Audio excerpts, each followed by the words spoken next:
독일 통일에 대한 두 번째 이야기, 사람들의 노력입니다. 정말 많은 사람들의 노력에 의해서 독일 통일이 이루어졌습니다. 그 중에 사진 한 장을 보여드리면요. 이 동독의 장교 콘라드 슈만이라고 하는 사람인데요. 1961년도에 베를린 장벽, 이 콘크리트 장벽이 서기 전에 이 철조망이 먼저 세워졌잖아요. 이게 철조망이 어느 날 탁 들어온 지 얼마 안 된 바로 며칠 후에 독일 장교 한 명이 이 철조망을 넘습니다. 그 장면이 서독의 기자의 카메라에 담기게 되고요. 이 유명한 장면은 독일의 교과서뿐만 아니라 전 세계 많은 교과서에도 실리게 되고 유명한 사진이 됩니다. 한 청년의 자유를 향한 몸부림, 그것이 바로 통일을 이루어냈다라고 말을 합니다. 한 사람의 노력이 아니라 여러 사람들의 노력이 모여서 결국에는 철의 장막이라고 하고 냉전 시대 최고의 상징이라고 하는 베를린 장벽을 무너뜨렸습니다. 그런데 어떤 사람은 베를린 장벽이 말실수에 의해서 무너졌다고 해요. 과연 그것이 말실수인지 아닌지, 한편으로는 맞다고 할 수도 있지만 한편으로는 말실수를 넘어서는 무엇인가 많은 사람들의 목소리가 있었다는 생각이 듭니다.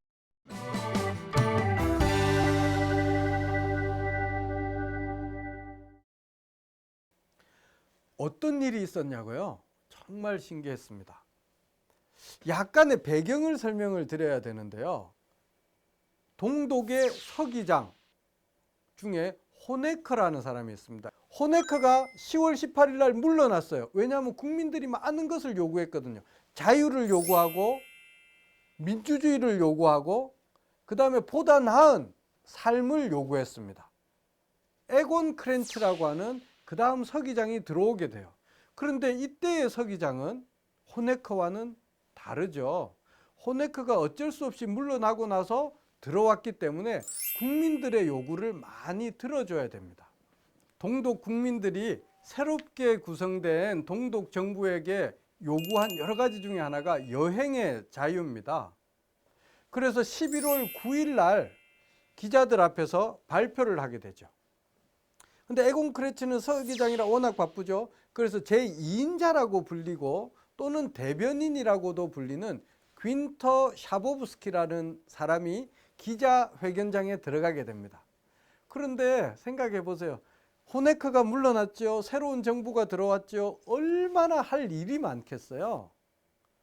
그래서 이 제2인자라고 하는 귄터 샤보브스키가 여행 자유에 대한 결정을 하던 그 회의 자리는 가지는 못하고 국민들에게 책임을 가지고 있는 이 사람이 기자회견장에서 발표를 해야 되기 때문에 이 사람이 발표를 하러 가게 됩니다.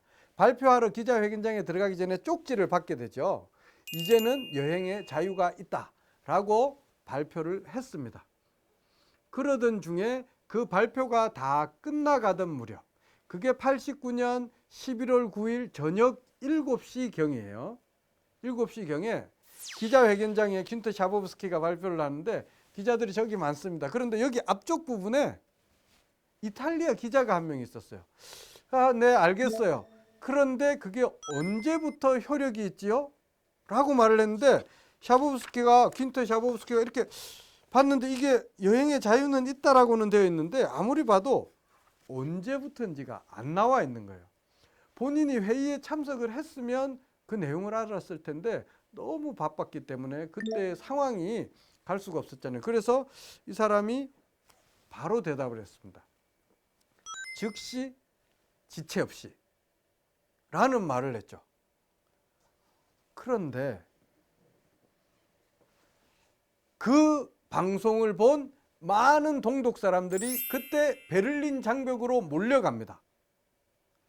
베를린 장벽에 가면 국경 수비대가 있죠. 동독 군인들이 있는데 그 군인들이 많은 동독 시민들을 말립니다. 너희들이 여기를 왜 넘느냐. 사실은 며칠 전에도 그 동독 장벽을 넘다가 죽은 사람이 있습니다. 왜 넘느냐라고 이야기를 했을 때 많은 동독 시민들이 소리를 쳤죠. 너는 TV도 보지 않았냐. 귄터 샤보브스키가 이제부터 동독 사람들은 여행의 자유를 가지고 즉시 지체 없이 우리가 원하는 곳에 갈 수 있다고 하지 않았느냐라고 이야기를 하게 되고, 그날 저녁에 베를린 장벽이 열렸습니다.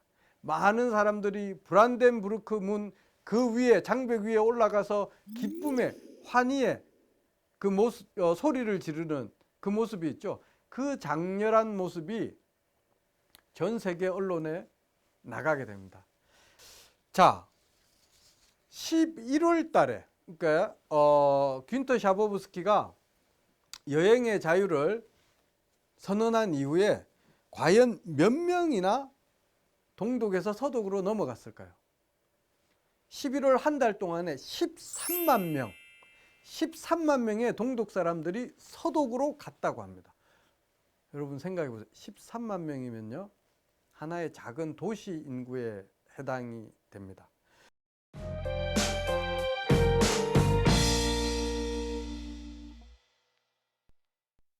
그래서 어떤 사람들은 정말 말 실수에 의해서 장벽이 무너지고 분단이 끝이 나고 통일이 되었다라고 합니다. 일편 맞는 말이기는 하죠.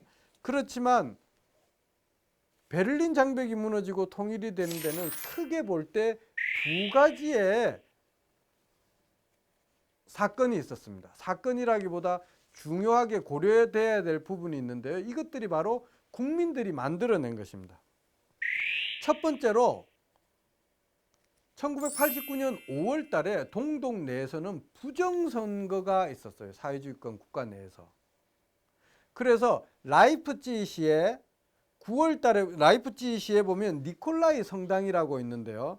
9월부터 시작해서 매주 월요일 날 평화적인 시위를 하게 됩니다. 부정선거를 한 것을 다시 치러야 된다라고 했는데, 이 월요일마다 일어나는 이 시위가 매주 시간이 지날수록 사람들이 처음에는 7만 명, 12만 명, 32만 명이 모이고 11월 4일에는 50만 명이 참여하게 됩니다.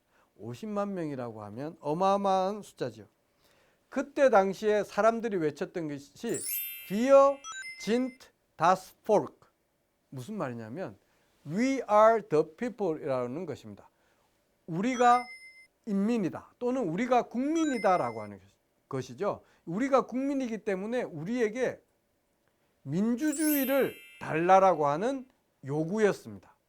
그 요구에 따라서 끊임없이 시위를 하게 되고, 이 시위가 폭력적인 시위가 아니라 굉장히 평화적인 시위였는데, 10월, 11월이 들어서는 동베를린에서 알렉산더 플라자라고 하는 곳에서는 100만 명의 베를린 사람들, 동베를린 사람들과 동독 사람들이 모여서 시위를 하게 되었던 것이죠. 그렇기 때문에 호네커가 물러나고 새로운 정부가 들어오면서 국민들의 요구를 들어줄 수밖에 없습니다. 이것은 동독 내부에서 벌어진 민주주의에 대한 요구였고요. 동독 지역 밖으로 나가는 요구도 있었습니다. 그것은 자유에 대한 동독 주민들의 갈망이었죠. 철조망을 넘어서 서독으로 넘어가던 그 슈만의 용기, 그리고 서독으로 가기 위해서 체코로 가고 헝가리로 가고 인근 국가로 감으로 인해 가지고 다시 서독으로 가고자 했던 많은 동독 사람들의 그 요구가 있었습니다. 즉 동독 이탈 주민들이 급격하게 증가했기 때문이죠. 1989년 11월이 되기 전, 장벽이 무너지기 전에 1월부터 10월까지 동독을 이탈한 사람들, 그 숫자가 16만 7천 명이라고 해요. 엄청나게 많은 사람들이 동독을 벗어나게 되는 것이죠. 또 여러분들 한번 우리 지리 공부를 한번 해볼까요? 서독이 있고 동독이 있어요. 근데 동서독이 이렇게 나눠져 있죠. 베를린이 여기 있는데 베를린 내에서도 이렇게 서베를린이 있고 동베를린으로 나누어져 있잖아요. 이 동독 사람들이 서독으로 가려고 할 때 이쪽으로 허가를 안 해주니까 어떻게 했겠습니까? 동독 옆에 있는 헝가리, 체코, 폴란드 이런 국가들로, 같은 사회주의권 국가니까 그 국가들로 가게 됩니다. 그 국가들까지는 갈 수 있으니까. 그런데 헝가리, 5월 4일 날 1989년 5월 4일 날 헝가리에서 오스트리아로 독일이 있고요. 동독, 서독, 헝가리, 오스트리아가 있고 오스트리아는 서독과 붙어 있습니다. 헝가리에서 오스트리아로 가는 국경을 개방하기 시작합니다. 그래서 동독 사람들이 헝가리로 왔다가 오스트리아를 거쳐서 서독으로 가는 그런 경우가 생겼죠. 그리고 9월에는 헝가리에서 모든 국경 지역을 개방하게 돼서 많은 사람들이 동독을 이탈하게 되었던 것입니다. 이것이 바로 독일 통일을 가져오게 된 결과입니다. 처음에 국민들이 거리에 나와서 했던 말이 무엇이냐면요. Wir sind das Volk.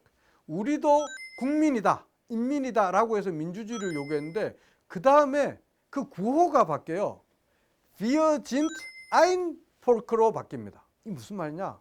We are one people이라는 거죠. 동독과 서독이 서로 다른 사람들이 아니라 하나의 사람들이다라고 해서 처음에는 민주주의에 대한 요구가 통일에 대한 요구로 가게 되고 마침내 1990년 10월 3일 날 통일이 됩니다.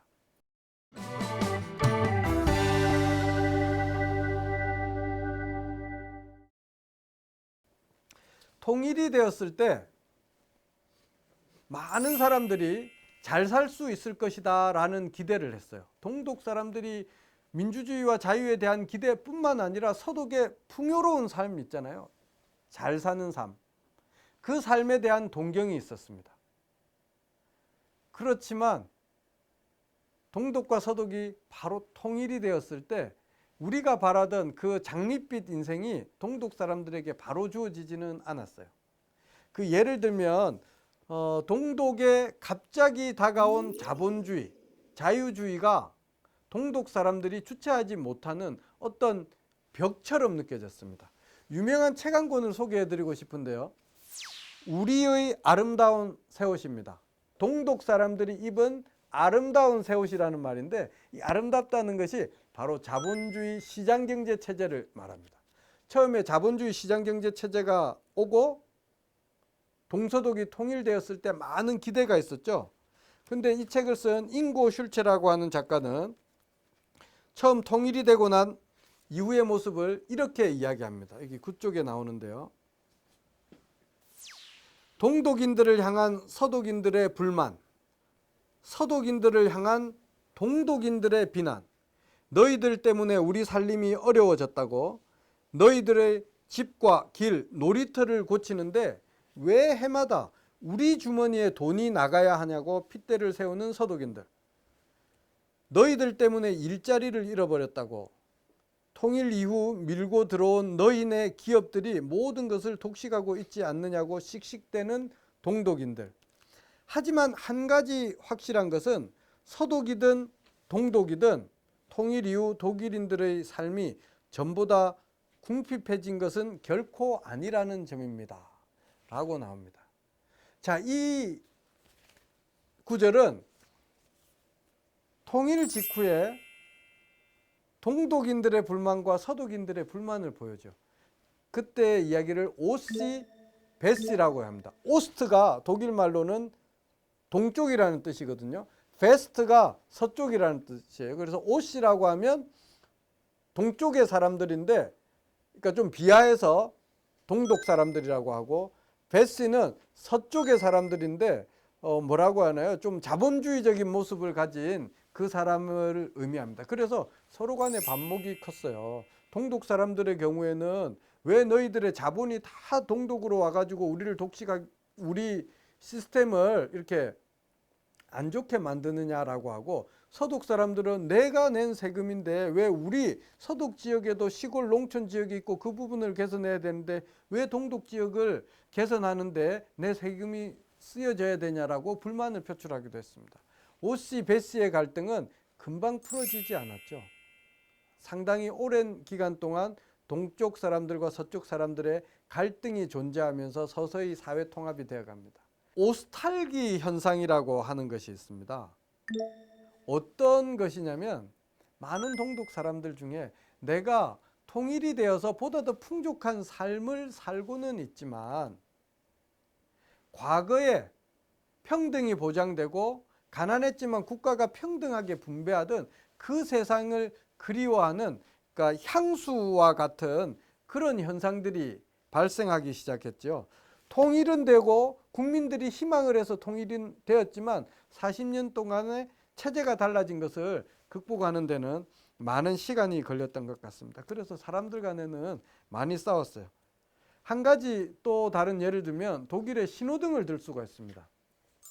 동독의 신호등 체계와 서독의 신호등 체계는 달랐어요. 그런데 통일이 되고 나니까 여러 가지를 고쳐서 하나의 시스템으로 만들어야 될 거 아니에요. 주로 서독의 시스템이 독일로 동독 지역에도 적용되기 시작했는데, 가만히 생각하니까 동독 사람들은 우리의 모든 것을 왜 다 바꾸냐, 옛날 우리도 좋은 것이 있는데. 신호등을 예를 드니까, 야, 서독 신호등은 예쁘지도 않은데 우리 동독의 신호등, 암펠만이라고 부르는 이 동독의 신호등이 얼마나 예쁜데 왜 이걸 억지로 바꾸려고 하느냐. 동독에도 좋았던 것은 남겨달라 라고 주장을 하게 됩니다. 그리고 서독 사람들도 가만히 보니까 그러네, 동독 신호등이 나름 뭐 작동하는 것도 잘 되고 모습도 예쁘네, 차라리 이 신호등을 바꾸는 데 쓸 돈이면 다른 시설을 개선하는 데 쓰면 좋겠다라고 해서 서로 합의를 하게 됩니다. 그 과정에서, 통일의 과정에서 동서독 사람들 간의 갈등도 있고 과거에 대한 향수도 있고 이런 과정이 있었지만, 동독에서 좋은 점은 그대로 두고 서독에서 좋은 점은 또 그대로 두고 함께 만들어가는 독일, 그러한 통일을 한 걸음 한 걸음 실질적으로 만들어 나가게 되죠. 그래서 저는 통일은 한순간에 온다라고 볼 수도 있지만, 통일이라고 하는 것은 결국에는 과정인 것 같아요. 통일이 그 자체가 목적이 아니라 통일 이후에 다가오게 될 사람들 간의 통합, 그것이 바로 진정한 통일이 아닐까. 통일 교육이라고 하는 것은 통일이 되기 전에, 또는 통일이 되는 과정에, 그리고 통일이 된 이후에 사람들이 함께 살아갈 수 있도록 사회 통합을 하는데 필요한 그런 모든 전반의 교육이 통일 교육이 아닐까라는 생각을 하게 됐습니다.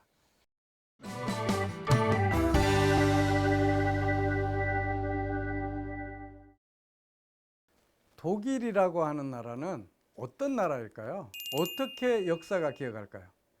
독일은 유럽의 문제아라고도 불렸습니다. 문제아. 1차 세계대전을 일으켰죠. 2차 세계대전을 일으켰죠. 정말 많은 문제를 일으켰습니다. 그런데 통일이 된 이후에 독일을 뭐라고 부르신지 아세요?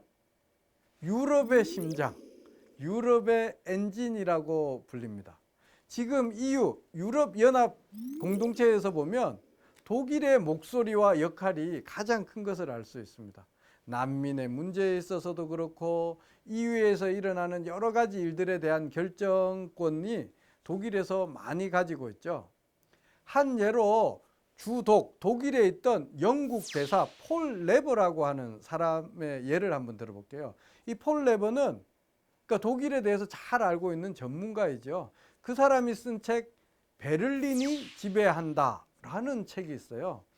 그 영어로 나온 책은 Berlin Rules Europe and the German Way라고 해서 유럽과 독일의 방식이라는 부제가 붙었는데요.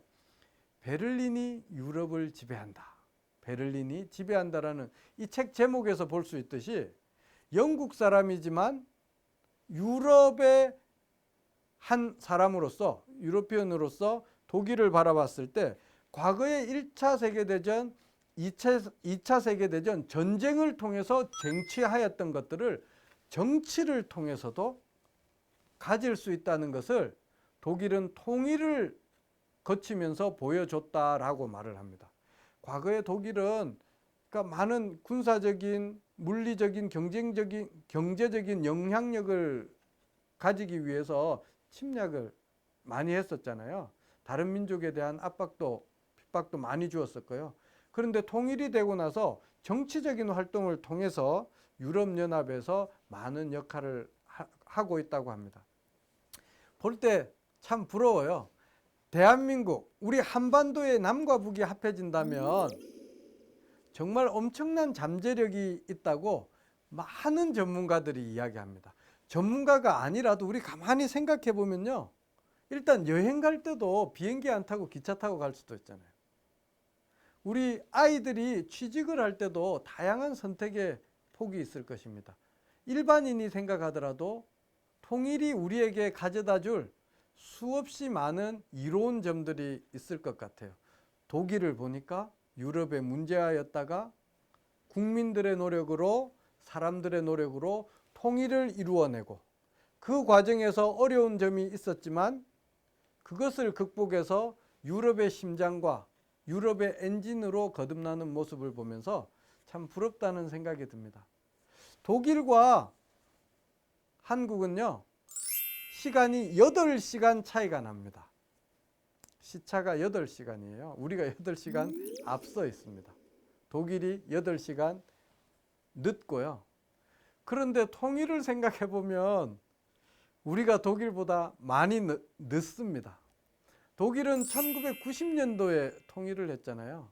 우리는 아직까지 통일을 준비는 하고 있지만 분단된 상황입니다. 그래서 실질적으로 해가 뜨고 지는 이 시간은 우리가 8시간 앞서 있지만 통일의 시간으로 본다면 우리는 약 30년가량 독일보다 늦다라는 생각이 듭니다. 빨리 간다고 해서 항상 좋은 것만은 아니죠. 늦게 가더라도 우리가 차근차근 준비해서 통일을 준비한다면 독일이 경험하였던 이 동서의 갈등, 그런 것 없이 우리의 발전적인 모습을 가져올 수 있을 것이라고 생각이 듭니다. 독일은 통일을 했고 우리는 통일을 지향하고 있습니다. 우리에게 남겨진 것은 무엇일까요? 책임과 과제이죠. 내적인 통일, 즉 통합이 필요합니다. 대한민국 내에서 다양한 의견이 있겠지만 서로의 생각을 공유하고 함께 나갈 수 있는 것. 남과 북이 70여 년 서로 다른 시스템과 체제 속에서 살아왔지만 우리가 함께 소통하고 교류하면서 하나의 길을 찾아가는 것, 그것이 통일이 아닐까요? 맞습니다. 여러분, 이런 제 이야기를 들으시면서도 그래도 두렵고 걱정되시죠? 왜냐하면 우리가 가보지 않은 길, 우리가 경험해보지 못한 통일한국이라고 하는 우리 머릿속의 상상력 속에만 존재하는 것이기 때문에 걱정스러워요. 어떻게 될지도 잘 몰라요. 그렇지만 그것이 바로 우리 아이들이 살아갈 미래입니다. 선생님으로서 우리는 우리 아이들이 잘 살아갈 수 있는 그 미래를 보여줘야 되겠죠. 독일을 통해서 베를린 장벽의 모습과 독일인들의 노력을 살펴보았습니다. 한반도에도 평화와 통일이 올 수 있는 그 날이 올 것입니다. 그것은 바로 여러 선생님들의 노력을 통해서 가능하다는 생각입니다.